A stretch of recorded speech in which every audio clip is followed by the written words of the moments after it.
नमस्कार, खबरों का पंचनामा देख रहे हैं आप। मैं हूं आपके साथ पूजा। हम लेकर आए हैं देश और दुनिया की 5 बड़ी खबरें, जिसमें चर्चा के लिए मेरे साथ स्टूडियो में मौजूद हैं कैपिटल टीवी के editor in chief doctor Manish Kumar. Doctor साहब, बहुत बहुत स्वागत है आपका। धन्यवाद। सबसे पहले नजर हेडलाइंस पर। ओमान में ऑयल टैंकर पर अमेरिकी हमले में 3 भारतीयों की मौत। अटैक से गुस्से में भारत ने जताया कड़ा विरोध। भारत ने यूएस राजनयिक को किया फौरन तलब। पीएम मोदी की अध्यक्षता में नीति आयोग की 11वीं गवर्निंग काउंसिल की हुई बैठक। विकसित भारत 2047 के रोड मैप पर मंथन। पीएम मोदी बोले, दुनिया भर में अनिश्चितता, फिर भी भारत पूरे भरोसे के साथ आगे बढ़ रहा। ममता बनर्जी को झटके पर झटका। एक और टीएमसी सांसद ने छोड़ा साथ। प्रकाश चेक बराइक का राज्यसभा से इस्तीफा, तो विरोध के डर से सायोनी घोष ने छुपाया अपना चेहरा। ममता के सबसे भरोसेमंद एमपी ने ही खोला मोर्चा। कल्याण बनर्जी का ममता बनर्जी को अल्टीमेटम, बोले मुझे चुने या अभिषेक को। अभिषेक की बदतमीजी अब बर्दाश्त नहीं। अभिषेक का केस लड़ने से भी किया इनकार। मध्य प्रदेश की तीनों राज्यसभा सीटें बीजेपी के नाम। उम्मीदवारों की निर्विरोध जीत, मिल गया जीत का सर्टिफिकेट। नामांकन रद्द होने के बाद सुप्रीम कोर्ट पहुंची मीनाक्षी नटराजन। खबरों की शुरुआत में सबसे पहले बात दुखद खबर की। ओमान की खाड़ी में एक तेल टैंकर पर अमेरिकी सैन्य हमला हुआ। इस जहाज पर कुल 28 लोग सवार थे, इनमें से 24 भारतीय थे। दुखद बात यह है कि इस हमले के बाद 3 भारतीयों की मौत हो गई है। हमले में मारे गए नाविकों की पहचान deck cadet Aditya Sharma, engine fitter Shivanand Chaurasia और चीफ इंजीनियर पटनाला सुरेश के तौर पर हुई है। जिस जहाज पर हमला किया गया उसका नाम सेटेबिलो है। भारत सरकार ने इस अटैक की कड़ी निंदा की है। भारत ने विरोध दर्ज कराया है और अमेरिका के शीर्ष राजनयिक को तलब भी किया गया है। सर, भारत ने तो बहुत ज्यादा विरोध जताया है, लेकिन क्या चाहते हैं डोनाल्ड ट्रंप? इस तरह का अटैक क्यों किया जा रहा है? देखिए, ये डेस्परेशन में किया गया अटैक है। अमेरिका कह रहा है ये कि ये जो जहाज, ये तीसरा जहाज है जिसके ऊपर हमला किया गया है, कि ईरान से ये ऑयल लेकर के कहीं जा रहे थे। अब आपने अटैक कर दिया, कोई वार्निंग नहीं दी। और ये सारी चीजें इसलिए भी हो रही क्योंकि लगातार स्ट्रेट ऑफ हॉर्मुज में जो पिछले दिनों जो घटना घटी, कि डोनाल्ड ट्रंप ने उस खबर को छिपाने की कोशिश की कि ईरानियंस ने इनके 2 हेलीकॉप्टर को मार गिराया। पहले ये खबर आई कि भाई ये जो है वो किसी एक्सीडेंट का नतीजा है, कोई टेक्निकल फेलियर है, लेकिन बाद में ये खबर आई कि ईरानियंस ने ही इस पे अटैक किया और उस हमले में मारा गया। और इसी तरीके से आप जब डिप्लोमेटिकली आप फेल हो जाते हैं, आप ये चाहते हो कि जो स्ट्रेट ऑफ हॉर्मुज है उससे जो है सारी चीजें जो है आसानी से निकले, जहाज का आना जाना निर्विरोध हो, तो दोनों ही चीजें एक साथ नहीं चलती। आप अपने दोस्त मुल्कों के लोगों की हत्याएं भी आप करेंगे और उसके बाद आप तरह तरह के बयान भी देंगे। प्रधानमंत्री को आप अपने मीडिया पे जाकर के, ट्रुथ सोशल पे जाकर के बधाई भी देंगे कि बहुत अच्छे मित्र हैं, और हिंदुस्तान के नाविकों की हत्या भी करेंगे। ये दोनों चीजें नहीं चलती और इसलिए हिंदुस्तान ने इसका बहुत कड़ा विरोध किया है और राजनयिकों को बुला करके उनको वार्निंग दी गई है। अब देखिए आगे क्या होता है इसका नतीजा, लेकिन जिस हिसाब से ईरान और अमेरिका का वॉर आगे बढ़ रहा है, बहुत दिक्कतें पूरी दुनिया को आने वाली है। अनिश्चितता का जो माहौल बना हुआ है ये काफी दिन तक ऐसे ही बना रहेगा। जी, चलिए बढ़ते हैं आगे। प्रधानमंत्री नरेंद्र मोदी की अध्यक्षता में आज नई दिल्ली में नीति आयोग की 11वीं गवर्निंग काउंसिल की बैठक आयोजित हुई। बैठक में विभिन्न राज्यों के मुख्यमंत्री, केंद्र शासित प्रदेशों के उपराज्यपाल, केंद्रीय मंत्री और नीति आयोग के वरिष्ठ अधिकारी शामिल हुए। बैठक का मुख्य उद्देश्य विकसित भारत 2047 के लक्ष्य को प्राप्त करने के लिए समावेशी मानव विकास की रणनीति तैयार करना और उसे प्रभावी रूप से लागू करने पर विचार विमर्श करना बना रहा। पीएम मोदी ने कहा कि आज जब पूरी दुनिया अस्थिरता और अनिश्चितता के दौर से गुजर रही है, तब भी भारत पूरे आत्मविश्वास और पक्के इरादे के साथ विकास की राह पर आगे बढ़ रहा है। पीएम मोदी ने जोर देकर कहा कि जैसे जैसे हम विकसित भारत के सपने की ओर बढ़ रहे हैं, केंद्र और सभी राज्यों की सामूहिक जिम्मेदारी और ज्यादा बढ़ जाती है। सर, क्या कुछ हुआ आज की बैठक में? देखिए, ये दो लहजे से बड़ा ही इंपॉर्टेंट था। तमाम स्टेट्स के chief minister, deputy chief minister, अधिकारी मौजूद थे और जिस हिसाब से ईरान वॉर की वजह से बिल्कुल ही अनिश्चितता का माहौल है, एनर्जी को लेकर के, पेट्रोल को लेकर के, डीजल को लेकर के, महंगाई को लेकर के, खाद को लेकर के, बहुत सारी चीजें जो है बड़ा ही कॉम्प्लेक्स सिचुएशन बना हुआ है और सारी चीजें बिल्कुल अनिश्चित है। ऐसे में जब देश भर के तमाम मुख्यमंत्री और अधिकारी एक जगह होते हैं और प्रधानमंत्री और केंद्र सरकार की तरफ से आश्वासन दिया जाता है, चर्चा होती है कि हमारी तैयारी कहां तक है, कैसे है, ये अपने आप में तमाम राज्यों की सरकारों को भी अपनी तैयारी और अपने हिसाब से चीजों को मूल्यांकन करने का मौका मिलता है। तो उस लहजे से जिस तरह का अभी पूरा वातावरण है, उसमें इस तरह की मीटिंग बहुत ज्यादा इंपॉर्टेंट थी। तो नंबर 1 बात ये।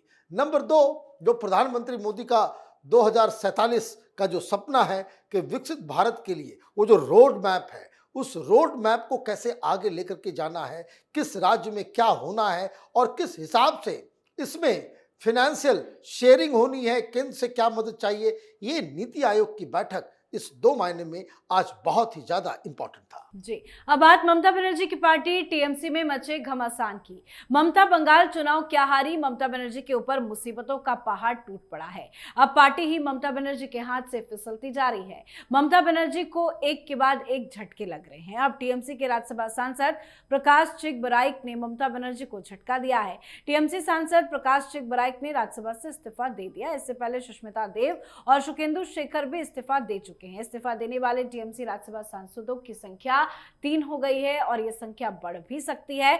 तो वहीं लोकसभा सांसदों का भी बागी गुट तैयार है। सयानी घोष भी बागी सांसदों की लिस्ट में शामिल है। हमेशा सूती साड़ी, माथे पर बड़ी बिंदी और बंगाली लुक में दिखने वाली सयानी घोष एयरपोर्ट पर कुछ अलग ही लुक में स्पॉट की गई है। चेहरे को पूरी तरह से मास्क से ढक रखा था।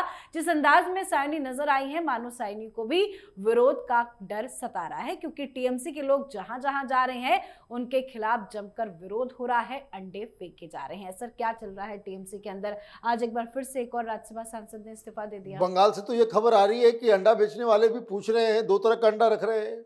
पुराने अंडे को भी रखा हुआ है कि एक अंडा खाओगे या मारोगे। तो अगर बोलते हो भाई मारोगे, तो बोले ये अंडे लेके जाओ, जो पुराने हैं, सड़ गए हैं, वो अंडे लेकर के जाओ मारने के लिए। खैर, मजाक के अलावा ममता बनर्जी बहुत बड़ी मुसीबत में है। आज एक और सांसद ने इस्तीफा दे दिया राज्यसभा में, तो हो गए 3। और जो जानकारी आ रही है, 4 और इस्तीफा लाइन में है। कल एक करने वाले हैं, फिर उसके बाद करने वाले हैं, 2 और करने वाले हैं। दो लोगों ने तो डिक्लेयर कर दिया है पत्रकारों के बीच आकर के कि हम तो कर रहे हैं, 2 वो भी करेंगे। बस अभी कह रहे हैं कि भाई अभी दिन हमारा तय नहीं हुआ है कि किस दिन करना है, परिवार वालों से बातचीत कर रहे हैं। एक के बाद एक जिस तरीके से चुने हुए सांसद अपने टर्म को पूरा किए बगैर, हालांकि कोई कुछ ना करे वो सांसद बने रहेंगे, लेकिन फिर भी अपने टर्म को पूरी करने के बगैर इस्तीफा दे देना, इसका मतलब है कि ममता बनर्जी के खिलाफ पार्टी के अंदर ही बहुत बड़ा गुस्सा है। और इस गुस्से के अलावा आपने सयानी घोष के बारे में बातचीत की कि वो पूरी तरीके से यहाँ मास्क लगा, गोगल्स लगा के, ऊपर हैट लगा करके, कि कोई पहचान ही नहीं पाए कि ये कोई नेता है। जीन्स टी शर्ट में नजर आ रही थी। अब समस्या क्या है कि जो इनकी साइकोलॉजी से समझ में आता है, they don't want to be identified. जनता से मुंह चुराया जा रहा है, क्योंकि कल एयरपोर्ट पे ही उतरे थे ये कल्याण बनर्जी, लोगों ने चोर चोर चोर चोर करना शुरू कर दिया। अब हर आदमी कल्याण बनर्जी की तरह ब्लंट होता नहीं, थेथर होता नहीं कि वो भी जो है जनता के साथ मिलकर के शुभेंदु चोर, शुभेंदु बाप चोर, ये करना, ये सारे लोगों की इतनी हिम्मत नहीं होती, लेकिन उसका भी हिम्मत जवाब दे गया। वो भी जो है अलग तरीके की आजकल वो बातें कर रहे हैं। जी, तो टीएमसी में कलह चरम पर है, तो वहीं ममता बनर्जी के सबसे करीबी सांसद कल्याण बनर्जी ने भी विद्रोही तेवर अपना लिया है। कल्याण बनर्जी ने अभिषेक बनर्जी पर खुलकर हमला बोला है। उन्होंने साफ कहा कि अभिषेक की अहंकारी रवैये की वजह से पार्टी संकट में फंस गई है और चुनाव में हार हुई। कल्याण ने ममता बनर्जी को सीधा चेतावनी और चुनौती देते हुए कहा कि अगर दीदी अभिषेक पर निर्भर रहना चाहती हैं तो मेरे पार्टी से अलग हो जाऊंगा, लेकिन अगर अभिषेक से दूरी बनाएंगी तो मैं उनके साथ हूं। कल्याण बनर्जी ने यह बयान कलकत्ता हाईकोर्ट में अभिषेक बनर्जी के मामले में सुनवाई के दौरान दिया।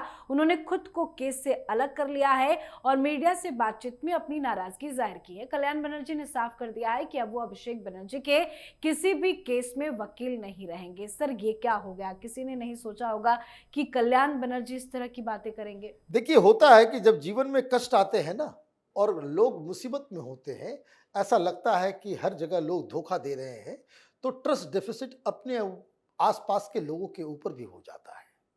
कल्याण बनर्जी कल तक चोर चोर कहने पे, जैसा मैंने बताया कि कल शाम तक एयरपोर्ट पे वो चिल्ला रहे थे, शुभेंदु चोर, ये वो लड़ रहे थे, वो डिफेंड कर रहे थे अभिषेक बनर्जी और ममता बनर्जी को। लेकिन दिक्कत क्या है, ममता बनर्जी और अभिषेक बनर्जी को ही ट्रस्ट डेफिसिट हो गया है।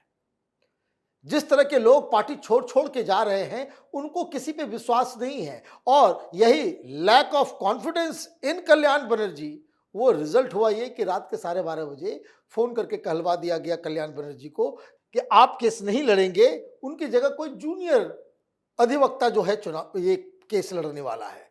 अब ये ईगो का मसला हो गया और इन्होंने पूरी तरीके से अपनी दिल की बात कह दी कि ये एनार्की है तो बदतमीज है, अब मैं इसकी बदतमीजियां बर्दाश्त नहीं करूंगा, ममता बनर्जी को तय करना पड़ेगा, आइदर वो या हम।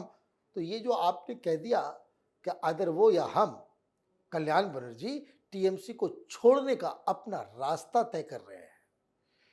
उनको मालूम है कि ममता बनर्जी किसी भी कीमत पे अभिषेक बनर्जी को नहीं छोड़ने वाली, और आपने ऐसी शर्त रख दी कि ममता बनर्जी डिसाइड कर ले। तो ममता बनर्जी का तो डिसीजन फाइनल है, क्योंकि वो दिल्ली में राहुल गांधी के साथ बैठ करके तय कर रही है कि फ्यूचर कैसे करना है अभिषेक बनर्जी को, और आप कह रहे हो कि उसको हटा दे, तो इसका मतलब ये है कि कल्याण बनर्जी भी अब पार्टी छोड़ने वाले हैं। जी, अब बात आज की आखिरी खबर की। मध्य प्रदेश में कांग्रेस से राज्यसभा उम्मीदवार मीनाक्षी नटराजन का नामांकन रद्द हो गया है। इसके बाद बीजेपी के तीनों राज्यसभा उम्मीदवार निर्विरोध निर्वाचित हो गए हैं। भारतीय जनता पार्टी ने तीनों सीटों पर जीत दर्ज कर ली है और पार्टी के उम्मीदवार रजनीश अग्रवाल, महेश केवट और तरुण चुग को रिटर्निंग ऑफिसर ने प्रमाण पत्र भी जारी कर दिया। नामांकन रद्द होने के बाद मीनाक्षी सुप्रीम कोर्ट पहुंची है। तो वहीं गुजरात में राज्यसभा की 4 सीटों के लिए हुए चुनाव में बीजेपी के सभी 4 उम्मीदवार निर्विरोध निर्वाचित हो गए हैं। राजू शुक्ल, मानसिंह परमार, मुकेश राठवा और जितेंद्र कंजारिया ने जीत दर्ज कर ली है। सर, हर स्टेट से बीजेपी के लिए अच्छी खबर आ रही है, मीनाक्षी नटराजन का क्या होगा? देखिए, मीनाक्षी नटराजन पहले भी कोर्ट गई, वहां से उनको राहत नहीं मिली। राहत इसलिए नहीं मिली कि आप अनर्गल बात आउट ऑफ द बुक जाकर के आप बात करोगे, दलील दोगे कि भाई ये किया जाता है, वो, ये ऐसे होता नहीं है। आपने क्यों अपनी बात को छिपाई? मामला एक महिला के साथ शोषण का था, वो भी कांग्रेस पार्टी के अंदर हुआ था। उस महिला ने ये आरोप लगाया कि मीनाक्षी नटराजन जिस समय तेलंगाना की चीफ थी, वो इंचार्ज थी, उसको जाकर के उन्होंने जानकारी दी कि हमारे साथ पार्टी में इस तरह का बर्ताव हो रहा है, लेकिन इन्होंने कुछ नहीं किया। अब आपके ऊपर केस चल रहा है, आप छिपा करके बैठ जाएंगी, और उसके बाद जब आपके ऊपर इलेक्शन कमीशन कार्रवाई करेगा तो वो कानून के हिसाब से ही कार्रवाई करेगा। तो पहली गलती आपने की, और ये इतनी बड़ी गलती कैसे हो गई, ये अपने आप में एक सोचने वाली चीज है। और इलेक्शन कमीशन को और भारतीय जनता पार्टी को वो तेलंगाना के वो रिकॉर्ड्स, सरकारी कागज, वो कहां से किसने दिया, ये केस विश्वासघात का है, भीतरघात का है। राहुल गांधी मीनाक्षी नटराजन को तेलंगाना से उठा करके मध्य प्रदेश से भेजने की कोशिश कर रहे थे, कांग्रेसियों को पसंद नहीं आया, तो इनके खिलाफ जितने भी दस्तावेज थे वो कांग्रेसियों ने ही इलेक्शन कमीशन और भारतीय जनता पार्टी को दे दिया और राहुल गांधी को एक मैसेज देने की कोशिश की गई है कि आप अपनी मनमानी हर बार, हर जगह, हर इलेक्शन में नहीं कर सकते। जी, बहुत बहुत धन्यवाद सर समझाने के लिए। धन्यवाद। तो खबरों का पंचनामा में आज के लिए फिलहाल इतना ही। देश विदेश की बाकी खबरों और उनके सटीक एनालिसिस के लिए देखते रहिए कैपिटल टीवी। हमें लाइक कीजिए, शेयर कीजिए और कैपिटल टीवी को सब्सक्राइब कीजिए। नमस्कार।